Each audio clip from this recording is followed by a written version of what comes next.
Minister, other members in the room, good morning. My name is Wendy Crawford. I have been appointed to chair the National Organizing Committee for the 50th anniversary. I feel very honored to do so, as I think the 50 means a great deal for us, and it is going to be a very big celebration. There's so much that we as Grenadians have to celebrate. Recently, someone asked me, I have not seen anything done in Grenada in the past 50 years. And my response was, maybe you're looking in the wrong place, because so much has been achieved by Grenada in the past 50 years. And I think the problem lies with the definition of independence. And I went on to explain that, independence meant that we have earned or gained or acquired the right to tell our stories. We have acquired the right to design and present our country in our own image and likeness. In other words, it's self-determination. And I think at 50, we are still a baby. In fact, we can say we have just come out of the womb relative to the age of other countries. In the life of countries, Grenada is very, very young. So I think that we are at a point here now where we are ready to tell our stories. We're ready to rewrite and define our history. We're ready to embrace our heritage, our culture, our people, and our lives. And I think there is no better opportunity to do so at age 50, which is a very young age for in the life of a country. So when we look at it from this perspective, we will have a better understanding that now the work has started to tell our own story, to define ourselves as Grenadians, and to develop our own national identity free from external influence or definition. So with that said, I was very happy and very I did not spare a moment to agree when I was asked by the Prime Minister and his cabinet to serve as the chair of this of the 50th celebration. In fact, I was overly excited because I see it as a national event that will bring together all of Grenada, and that is what national events mean, irrespective of political affiliation, religious affiliation, race, gender, and all the differences that we may have. I think that this is a time for us to come together as one people and celebrate. So I was very happy to accept that responsibility. I know it's a mammoth, it's a big responsibility, but I know we have the energy, the strength, the passion, and it's for Grenada, and we all love Grenada, so we're going to do a great job of it.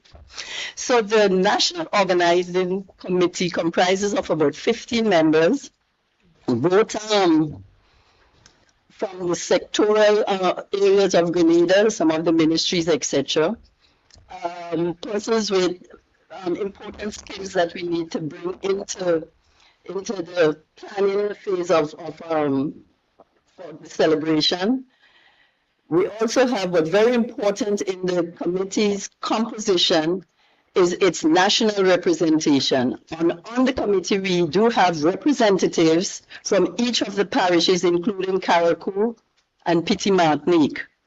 And with specific responsibility to pull together people from every village, community, parish, to contribute, to participate in, to present proposals and ideas as to how we would like to showcase our country as Grenadians.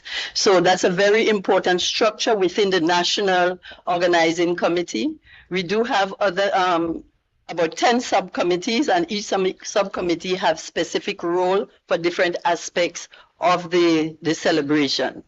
Inclusive our committee looking at things like the history, heritage, and documentation. Very active committee that's looking at our history from the indigenous period come forward. And as most of you will know or remember that recently Nicole Phillip launched a book on the junior history of Grenada.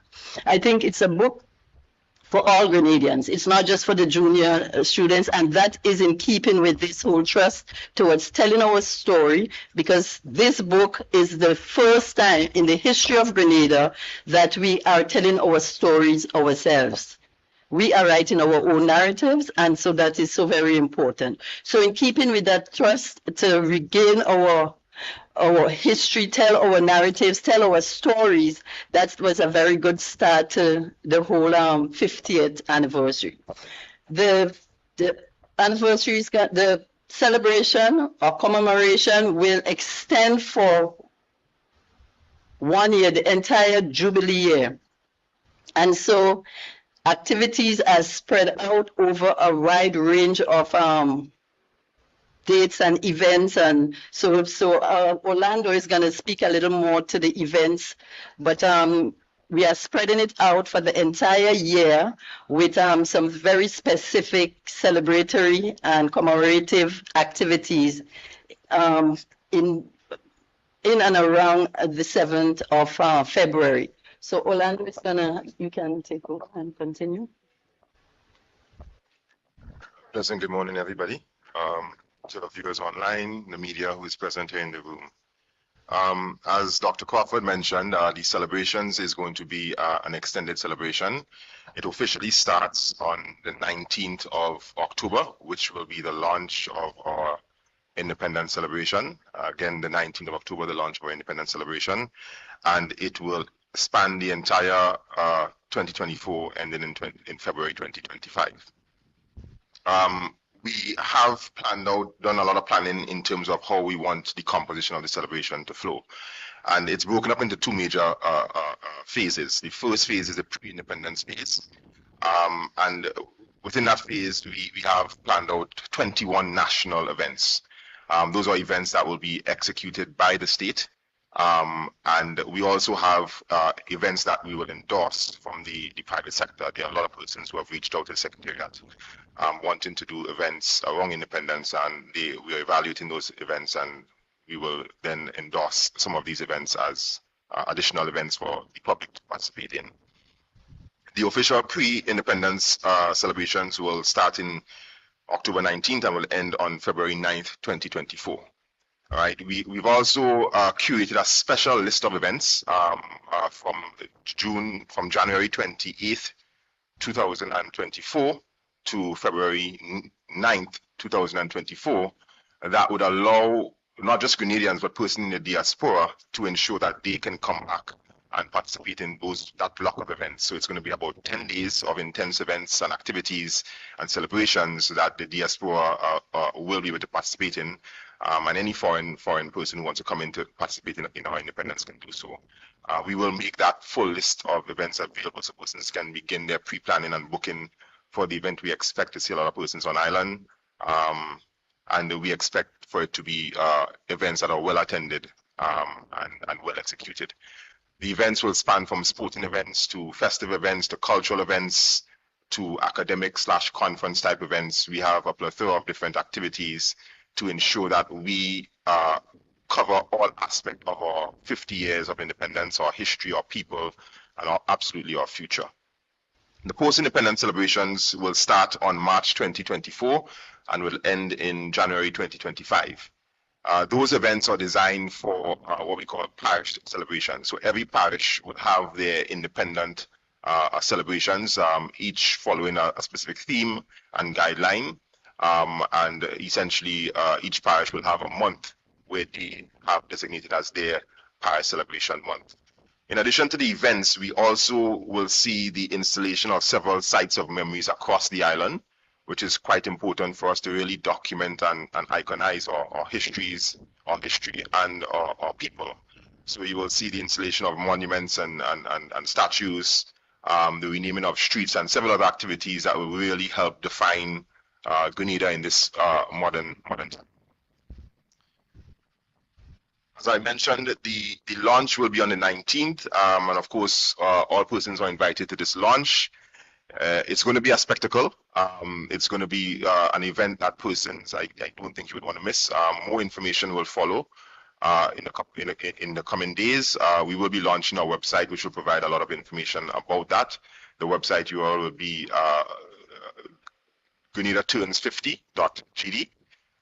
And also the email address for the Secretariat is also info@GrenadaTurns50.gd. So persons can reach out to us. The Secretariat will be fully staffed. And I would allow Ms. Gail Purcell to speak a little bit about the composition and the operations of the Secretariat. Good morning. Thank you for the opportunity to speak. Under the leadership of Dr. Wendy Crawford as our chairperson, I will be heading up the Secretariat for the 50th anniversary of independence celebrations. We have established, at this point, we're still operating slightly virtual, but we have established a location for our Secretariat on the Carnage. We'll be housed in the former building that, the building that formerly housed the tropical shipping on the Carnage. And once we have moved in, we're in the process of preparing the space to move in, and we will be a fully staffed, as Mr. Romaine indicated. The Secretariat is intended to be the center of the celebrations, the nerve center, I guess you can call it, where all things independence will go through. That Secretariat, the execution will be leading on the execution of the events in collaboration with the various subcommittees. Each of the events has an organizing body. The Secretariat is there to ensure that the flow of the organization and the implementation of the events happen smoothly. Mr. Romaine would have made mention that we are in the process of launching our website, which will be up in the coming days. In the interim, we know that there are a number of people who want to have communication, have dialogue, and be in touch with someone with reference to the organization of activities. They can reach out to us by email currently. The email address, I think it was mentioned, but I will repeat it, is info@GrenadaTurns50.gd. In time, we will be a fully staffed operation to be able to respond to the public's needs. And on launch, I think you will learn greater details in terms of some of the activities we also envision for the operation of the Secretariat. Yeah. Just one more point. So for the launch on the 19th, again, as I mentioned, it's going to be a spectacle. We have several installations planned for the Carnage. It's going to be on the Carnage. And we'll use this event to officially unveil the Independence theme, the Independence theme song, and the Independence logo, together with the full list of events for the remaining celebration period. So again, the 19th of October, make it a date, don't be late. Thank you so much to the National Organizing Committee. And of course, we heard from Dr. Wendy Crawford. She's the chairperson of the National Organizing Committee for the 50th anniversary celebrations. And Mr. Orlando Romaine and Ms. Gail Purcell. She will be setting up the Secretariat. So we look forward to hearing more. And I know some of you have burning questions. We're going to take those questions at the end of all the presentations.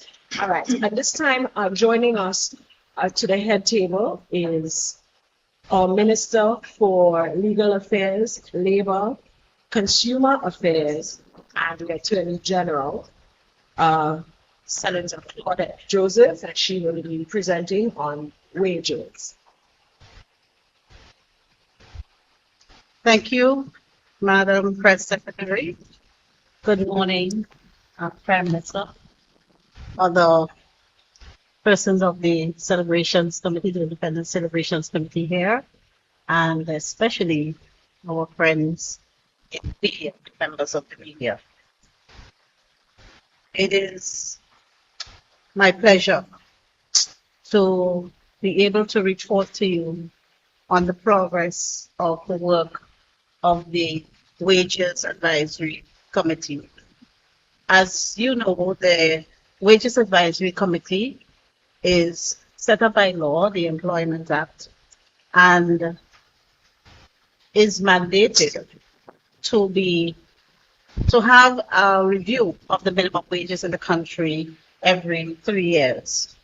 And in keeping with that requirement, and being conscious of the fact that the last time a Wages Advisory Committee was constituted to review the minimum wages was in 2011.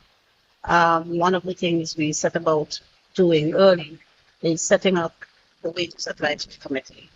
That committee was constituted on September 1st of 2022 and has, since its constitution, traversed the entire length and breadth of Grenada, Carriacou, and Petit Martinique, consulting with all relevant stakeholders, the general public, employers, and specific sectors of employers and employees with a view to revising the minimum wage in Grenada upward.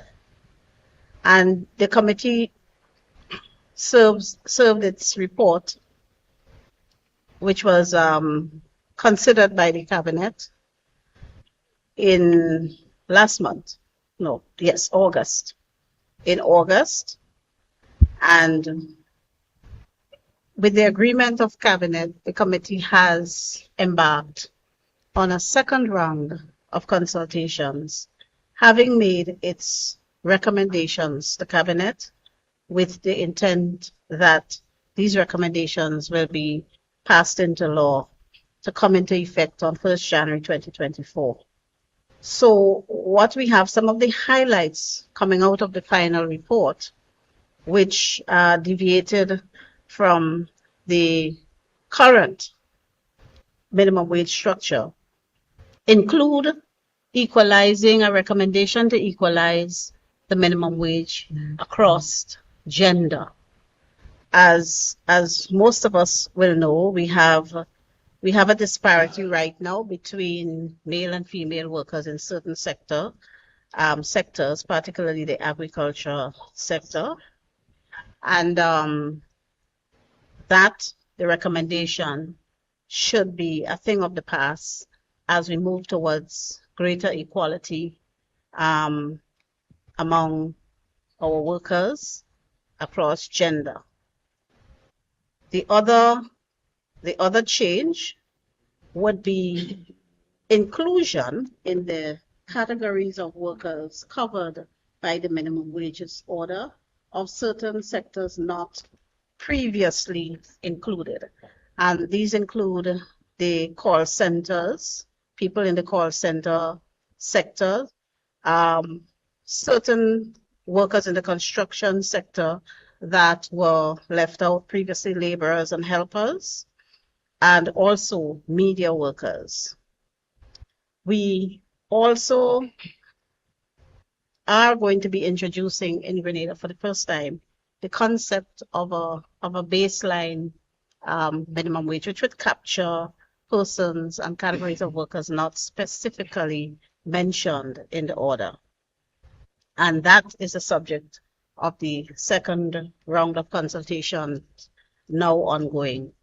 The recommendation of the committee is $60 per day wage across the board, so that in any given sector, the minimum wage should not be less than $60 a day. So the usual categories of workers are covered: machine operators, cutters, mechanics, cleaners, clerical workers, security guards, domestic workers, caregivers, and that includes persons in early childhood care, workers in bakeries, agricultural workers, construction workers, all categories of construction workers, transportation, the hospitality sectors, utility workers, now call centers, and so on, media workers. So this is where we are. We are now, the consultations are ongoing and they are taking place with the stakeholders, specific stakeholders. And so that is why perhaps you would not hear public consultations announced just yet. So entities such as the GIDC, the Hotel and Tourism Association, the call center operators, the construction company, the bus associations, public sector, senior managers, the Ministry of Agriculture, considering that they have a big chunk of workers, agricultural workers covered by the order, manufacturers, bakery associations, security companies, civil society organizations, media workers. So these are the entities who are now being engaged on a one-on-one in this round of consultation. And we aim, just as soon as the budget consultations that are now taking place, as soon as they're over, we're going to have at least one major public consultation where the recommendations of the advisory committee will be put to the public for questions and scrutiny. So we want to ensure that the entire nation is with us when this new minimum wages order comes into effect, especially employers who are going to be affected and employers, and and employees. We want to make sure the economic impact is positive and that we collectively lift our people above what is now considered the poverty line. Minimum wages in many instances fall below the poverty line. So we essentially have people working to remain in poverty. And this change we want to make once we bring the new order into force in 2024. Thank you. Thank you so much, Senator Claudette Joseph, Minister with responsibility for legal affairs, labor, and consumer affairs. And this time we want to invite to make presentations on the Kiwana Bay settlement, Crown lands, and national security, Honorable Prime Minister Deacon Mitchell. Thank you very much, Neela, and pleasant morning to members of the media who are here with us in person, as well as those who are online, and a special good morning to the citizens of Petite Martinique, Carriacou, and Grenada joining us for this press briefing. I want to speak a little about our independence celebration though before we get into the three main items, and I want to highlight that the launch of the independence celebrations on the 50th anniversary independence celebrations on the 19th of October is no accident. The 19th of October, as we all know, is a significant, if not tragic, date in Grenada's history, particularly over the last 40 years. And so the cabinet will take the decision, and we will give instructions that the necessary legal work is done to declare the 19th of October a national holiday. And the intent is to make that national holiday a permanent holiday. The tragic events of October 19th are events that we need to commemorate, that we need to reflect on, and that we need to make sure that we learn the sober lessons.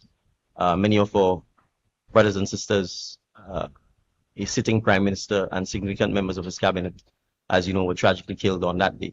And as we begin to turn into our 50th anniversary of our nation's infancy, as Dr. Crawford indicated, it is important that we remember this event to ensure that we learn the lessons and that we do not, in fact, ever get to a point where this is ever repeated in the history of Grenada.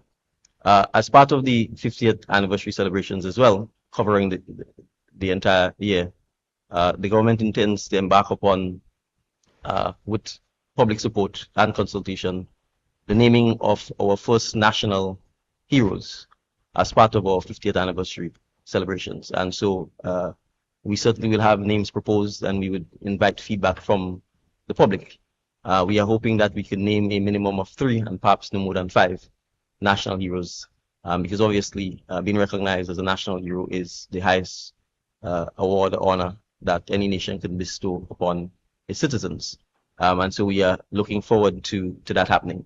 We also anticipate, and at a further briefing we will indicate once we are able to successfully do so, we also anticipate being able to acquire lands that we can dedicate to creating a national heroes park, where those persons who are in fact named as national heroes, where some bus or other memorabilia of them can be erected at the national park.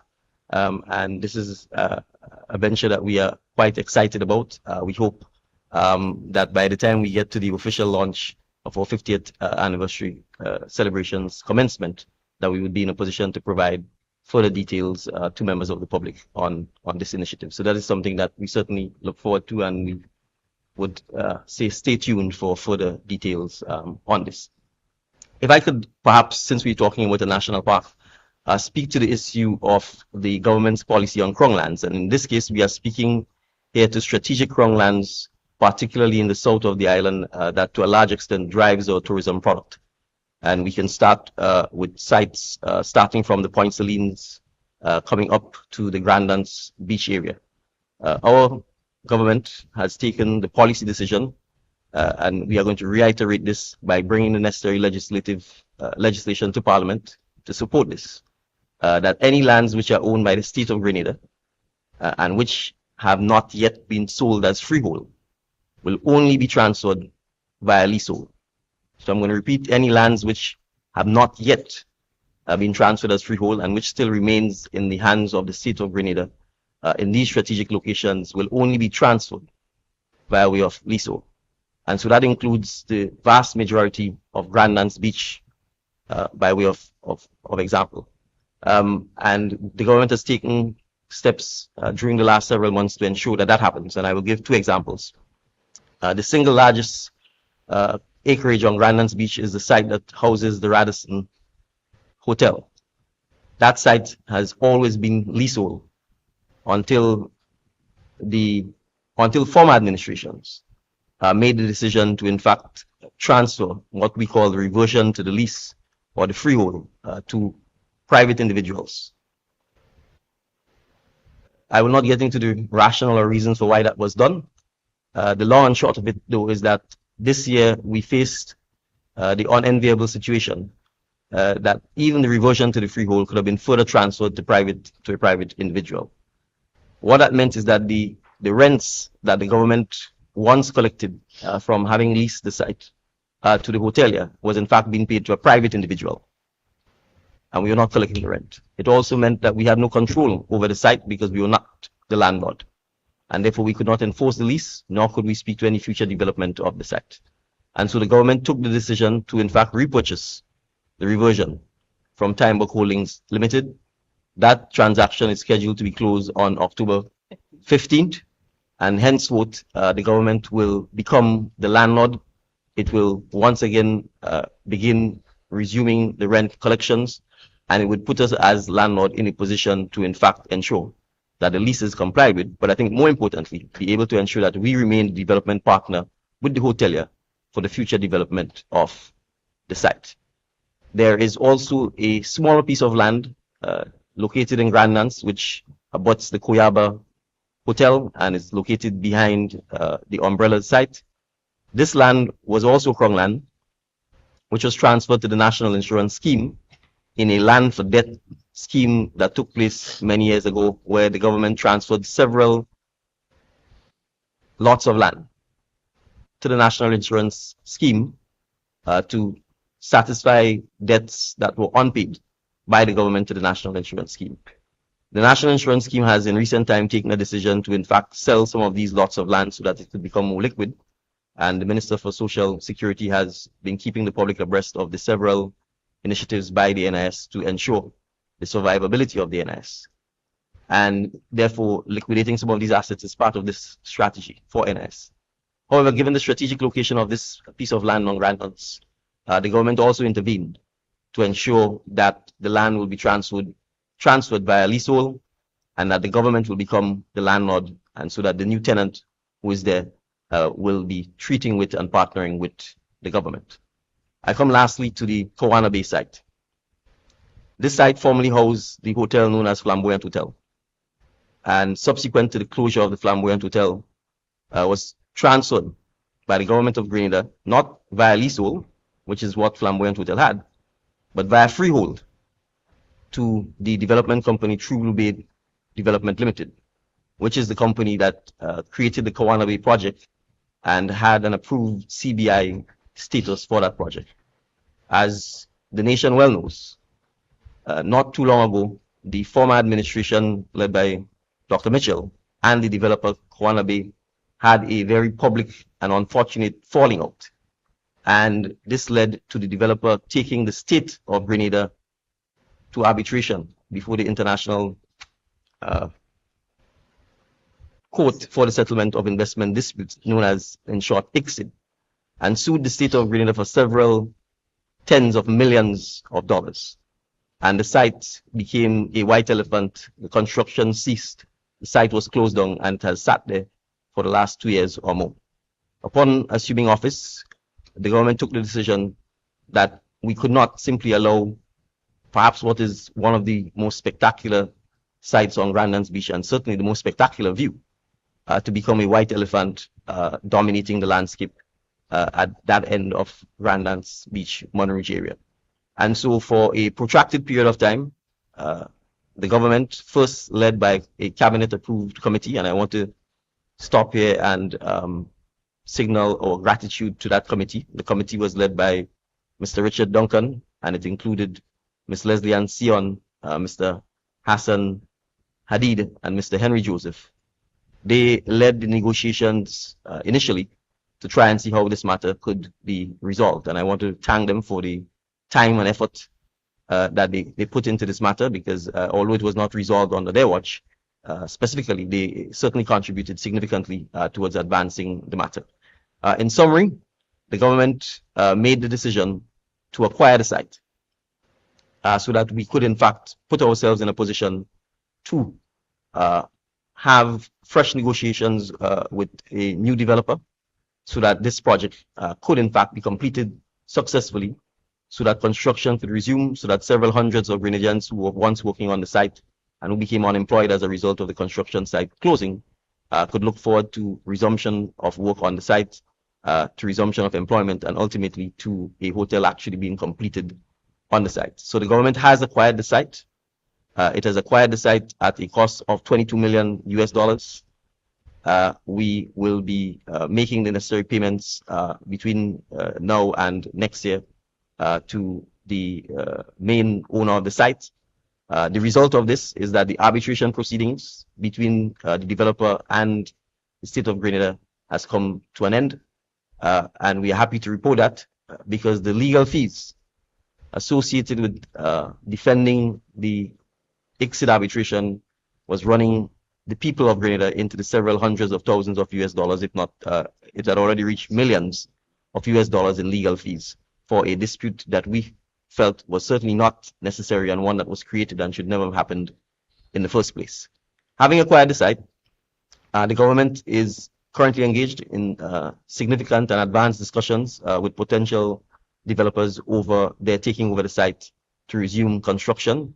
At this stage, we have not yet concluded a definitive deal, but we feel quite optimistic that we would be in a position to come back shortly to announce the conclusion of this definitive deal.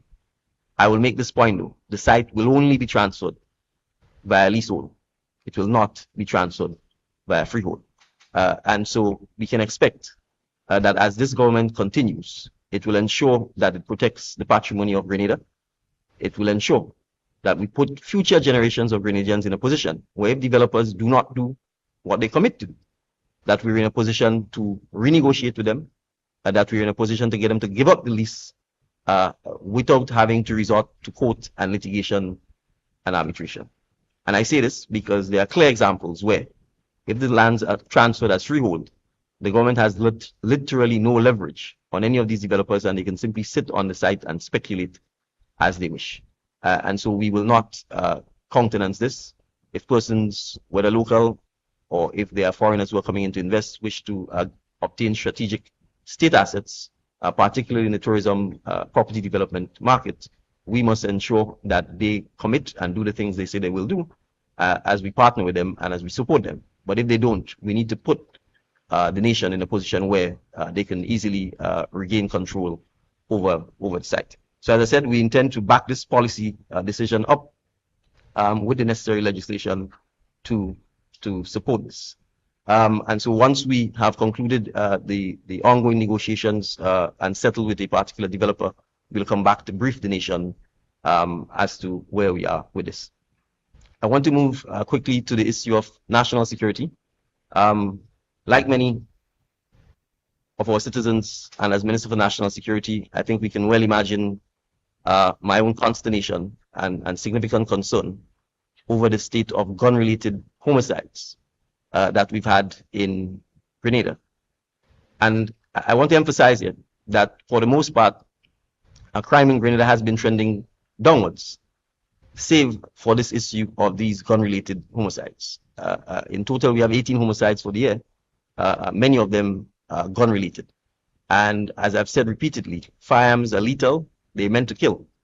And I dare say, perhaps in some of these instances where firearms not involved, some of the victims may very well have survived whatever altercation or issue they had with the perpetrators of the crime.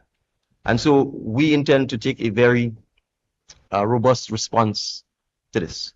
And the Cabinet intends to pilot legislation in Parliament to amend the Firearms Act to introduce far more significant penalties for persons found in unlawful possession of firearms.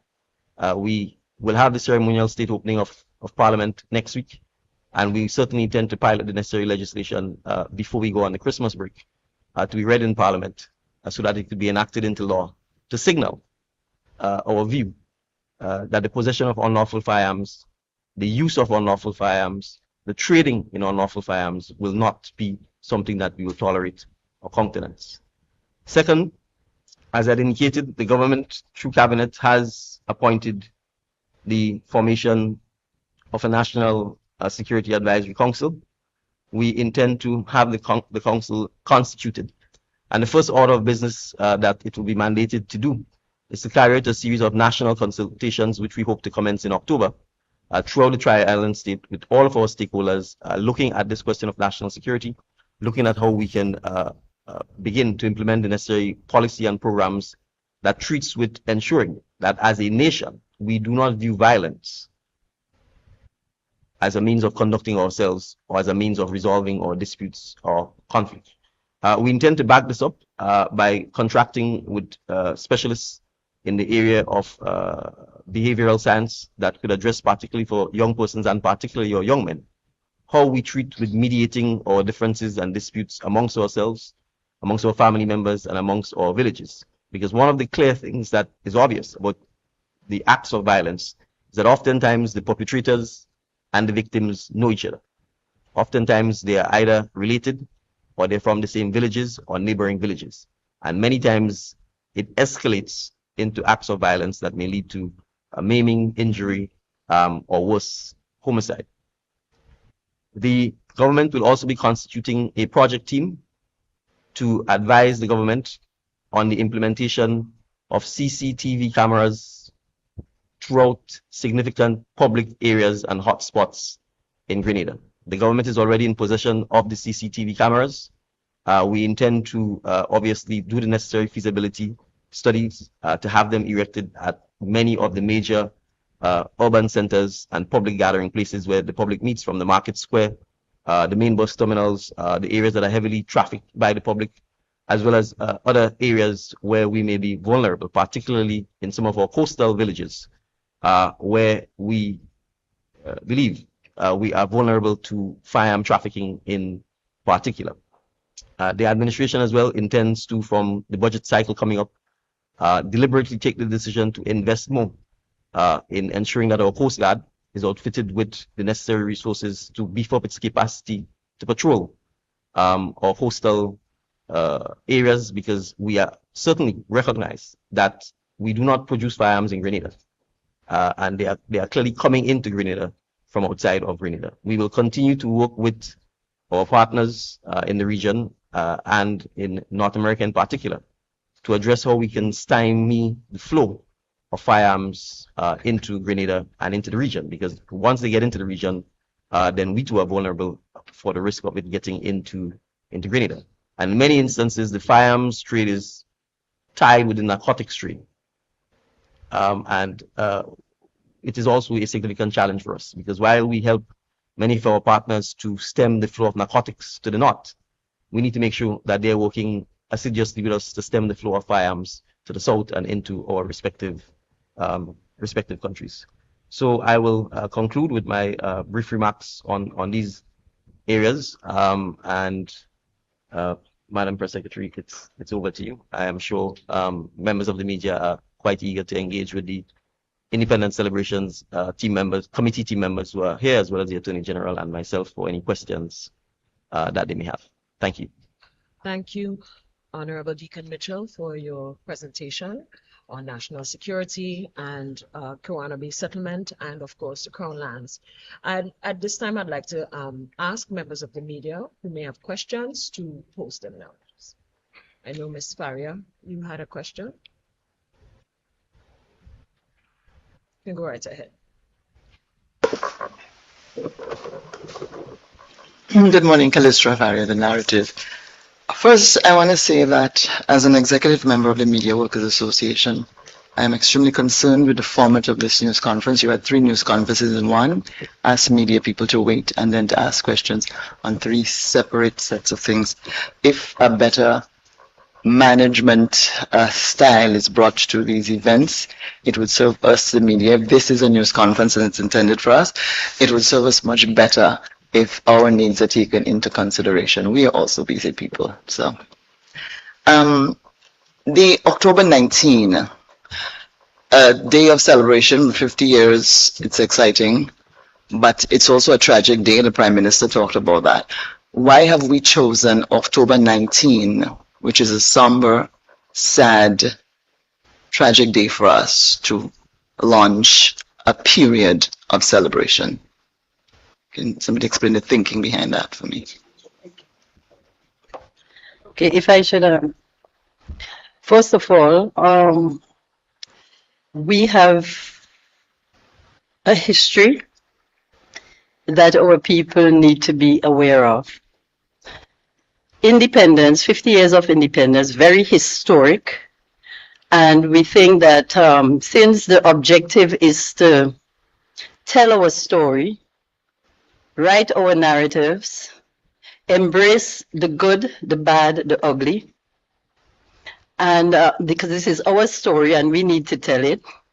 And since the objective of independence is self-determination and creating our identity and understanding our values, our norms, our culture, our history, we have to get to the point where we are not running away from a major event in our history.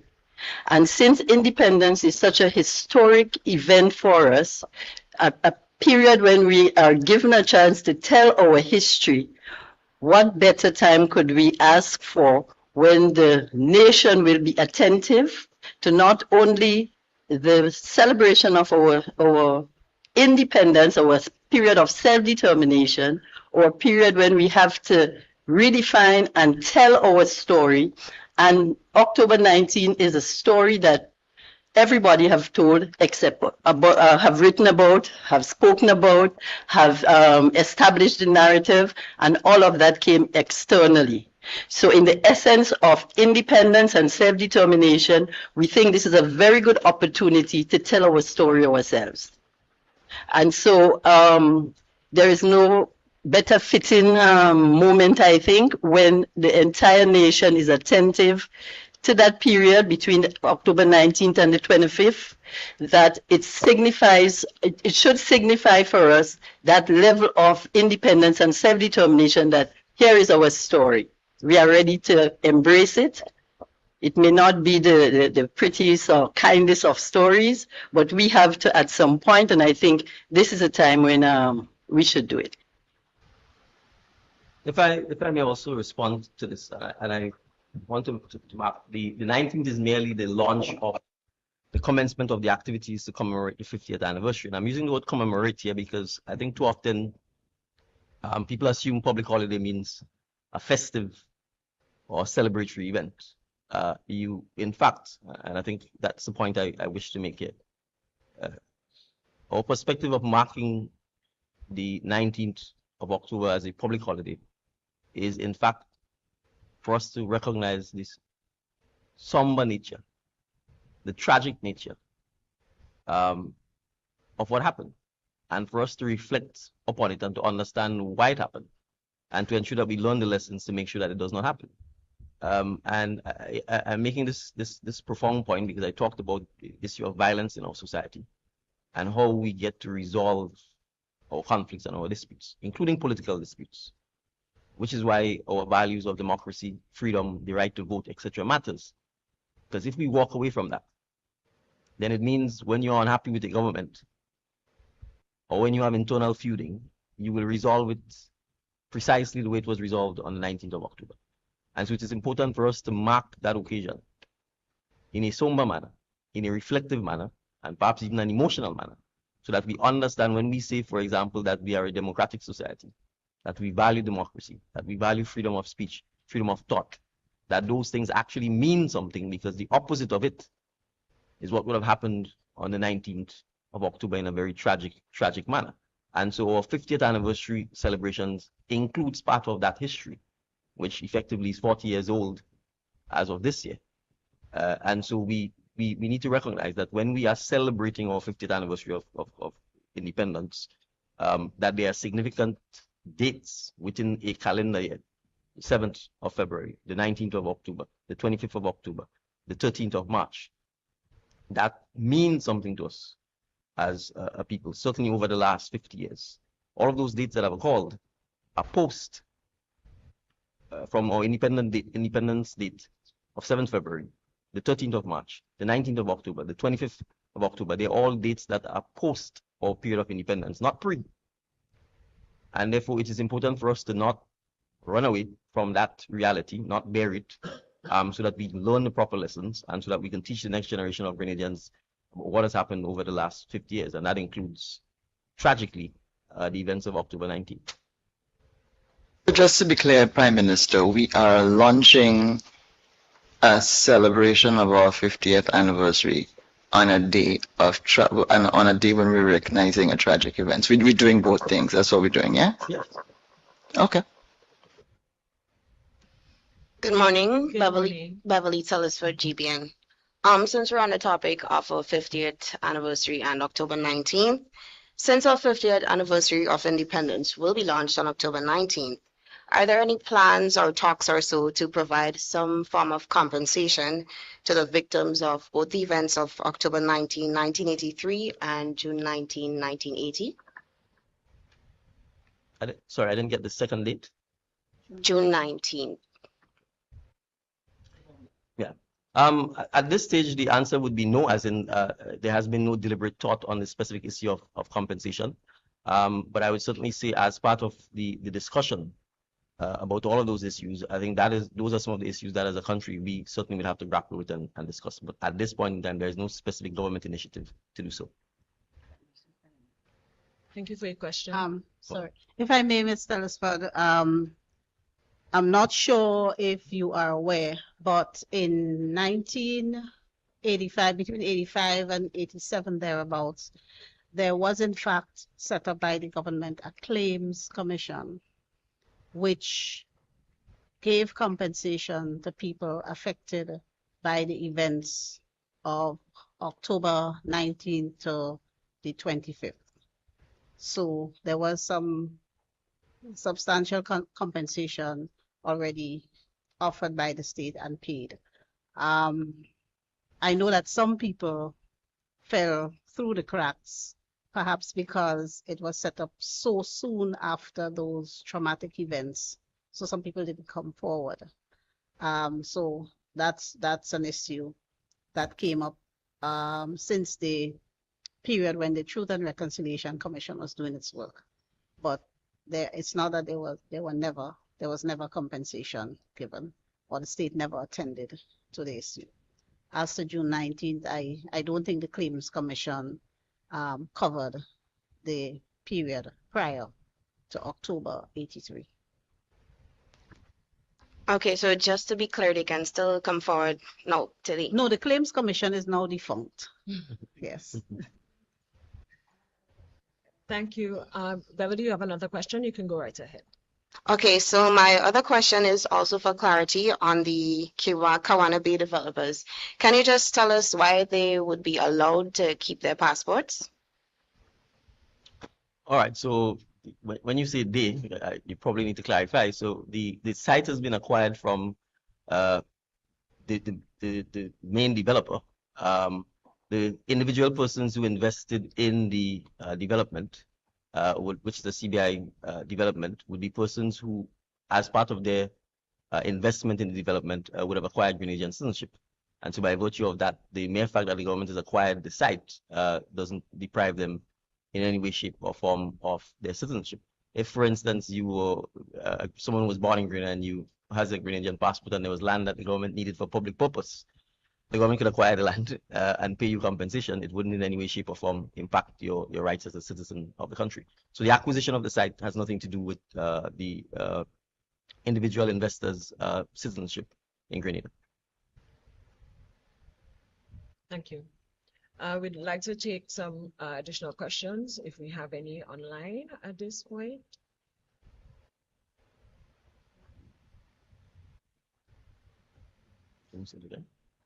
All right, we do have a question from Nancy McGuire. Nancy, you may go right ahead with your question.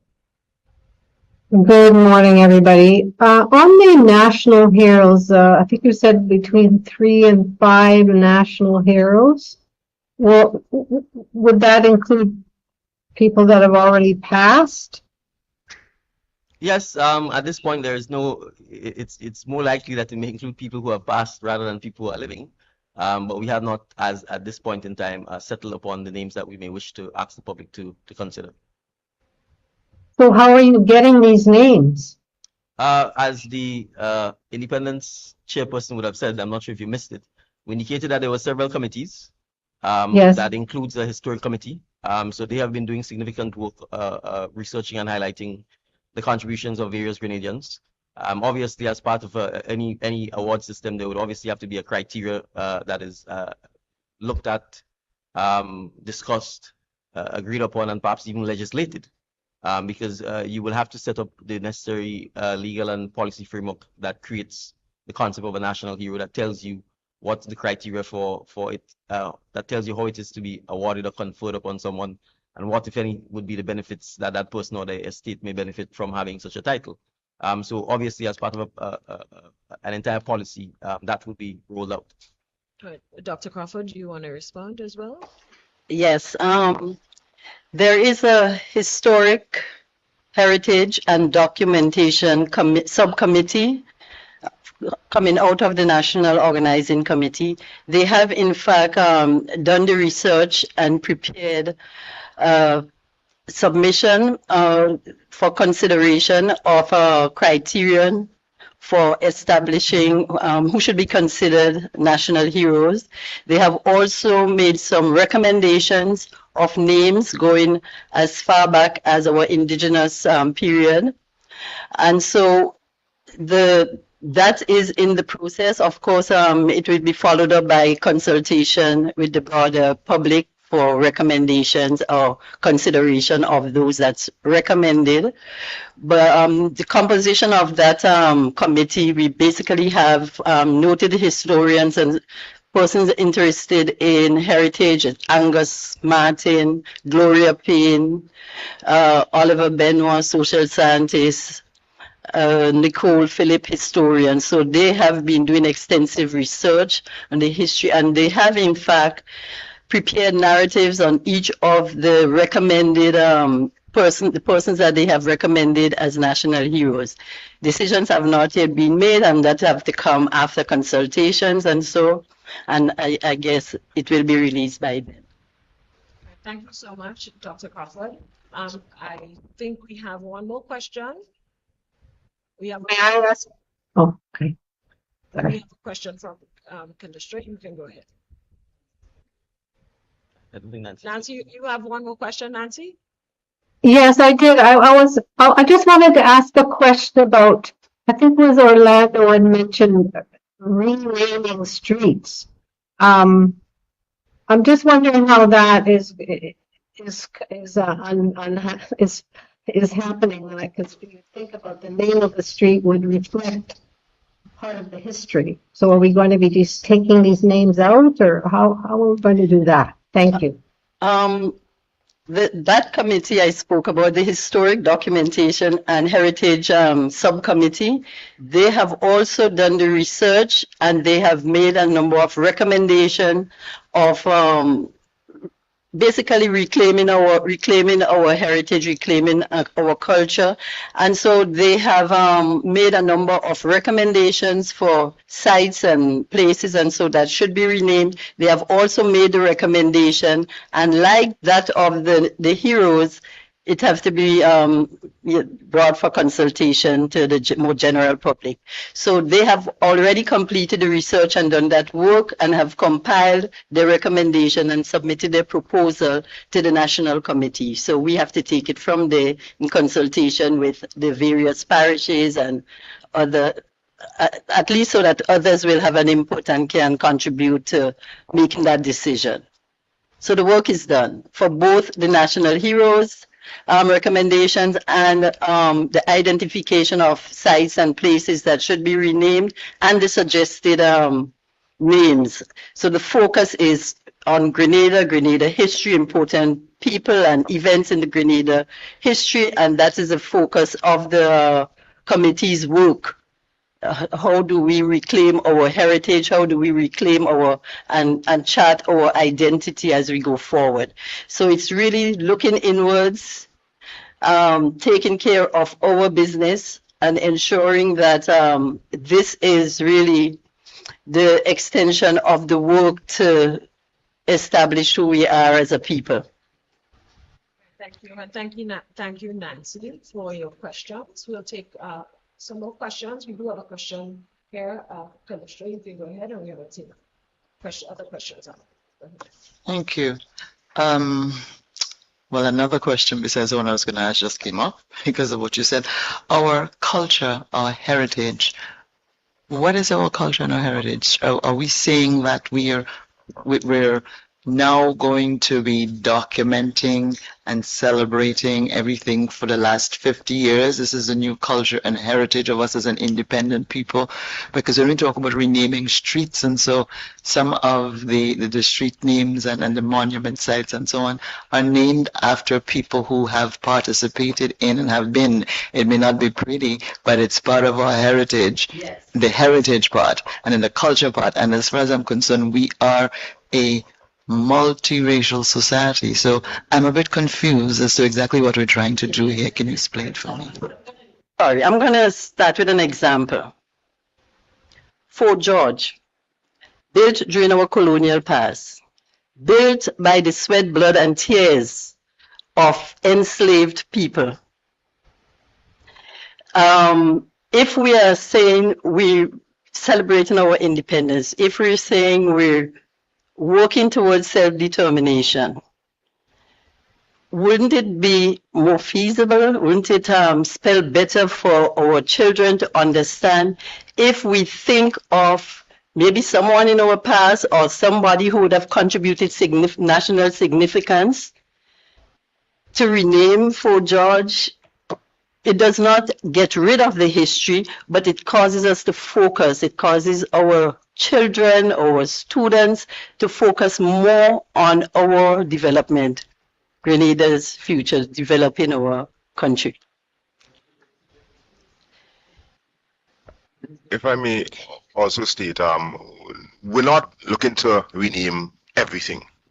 What we're doing is embarking on an exercise to objectively look at our history over the past couple of years, 50 years and pre, and to see where have we missed opportunities to define, as Dr. Crawford said, our identity, and to incorporate that into some of our architecture, our buildings, our streets, our monuments, so that it reflects not just a pre-colonialization period, but also post-colonization, post-independence period, to make sure that the heroes who would have done significant things during that period of the people are also reflected in our history, and that they can have public claim in key assets via naming conventions. So it's not an exercise to remove all the names of previous persons or previous sites, but to have an objective introspection and to ensure that it reflects all of our history and all of our people.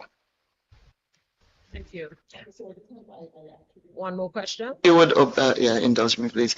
On the Kimpton Kawana Bay issue, the follow-up to what Ms. Telesford asked about the passports, I'm confused there again with your response, Prime Minister. The investors, the smaller investors, not the developers, the investors who got passports in exchange for the investments that they made under the Citizenship by Investment program, are they exiting? Are they being compensated and exiting the project as well? Are we getting this project totally and fully without any of the previous, the developer, the investors, everybody's out?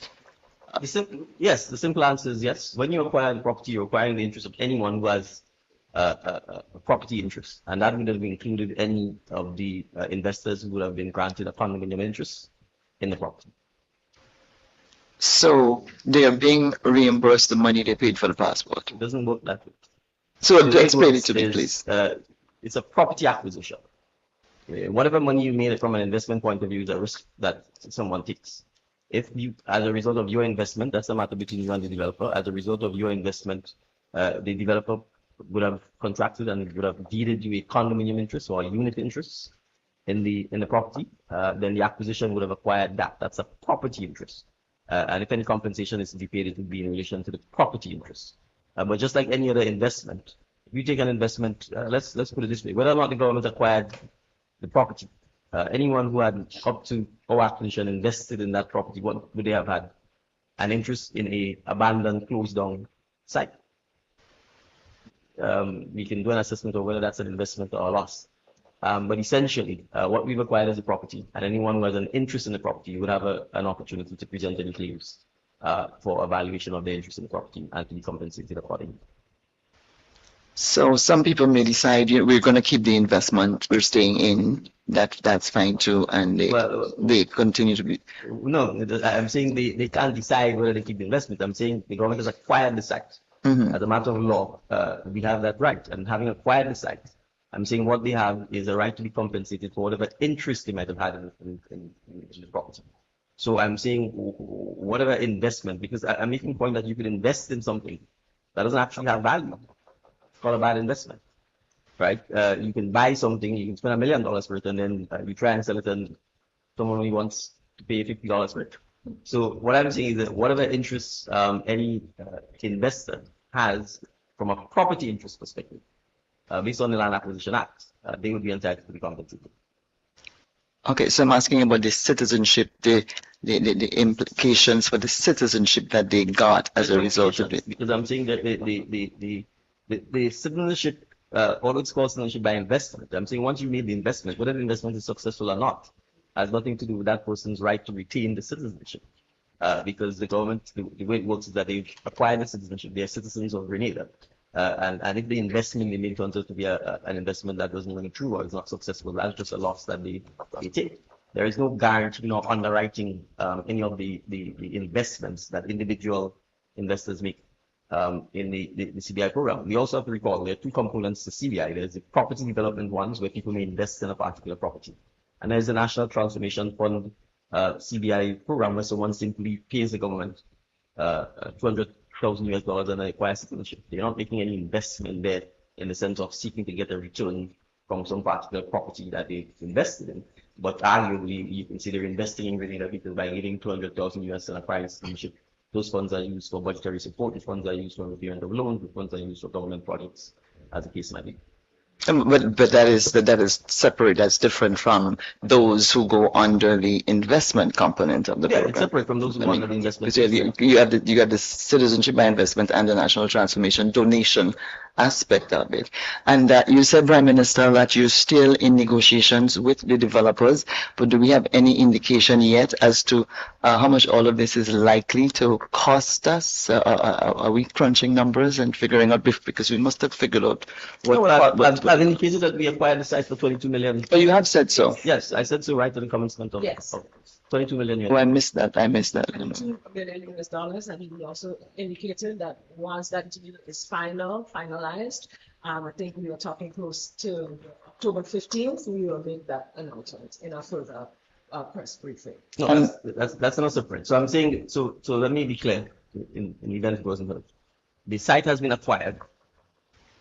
It has been acquired at $22 million US, right? And the government has made an initial payment towards that 22, and we anticipate concluding the payments by January or February of next year. Right? The developers I was talking about is someone to take over the site. As in, we are in ongoing discussions with developers, new developers, to take over the site so that we can, in fact, put the site in the hands of someone who will develop it, complete the construction, and get to a point where in the next 2 years or so, we have a hotel that is open and functioning. And will it be a PPP, or are we giving them a leasehold? Well, as I indicated, the intention will be to offer the property as a leasehold so that the developer could, in fact, be in a position to raise the finance and complete the project. And do we have, can you tell the country a bit more on who are these potential investors that we are targeting? At this point in time, no. I want to get to a point. There's no point in giving the public speculative information, in the sense that the only developer that would matter is the developer that really we have a deal with. Any Grenadians in the diaspora getting an opportunity to do this, or any Grenadians? Any Grenadian who is interested in the property is in a position to obviously come to the government, and we are happy to discuss with them. All right, thank you so much for the clarification. I'd like to ask if there's anyone else online who may want to pose a question like this to him. If not, we're going to give clarity to Ms. Beverly from GBN. So while my technical team gets that information for us, we're going to take a question, final question from GBN on the floor here. Go ahead. Okay, so my question is on the issue of national security. Sure. There may be CARICOM nationals residing in Grenada who entered illegally. Some may or may not be involved in criminal activities.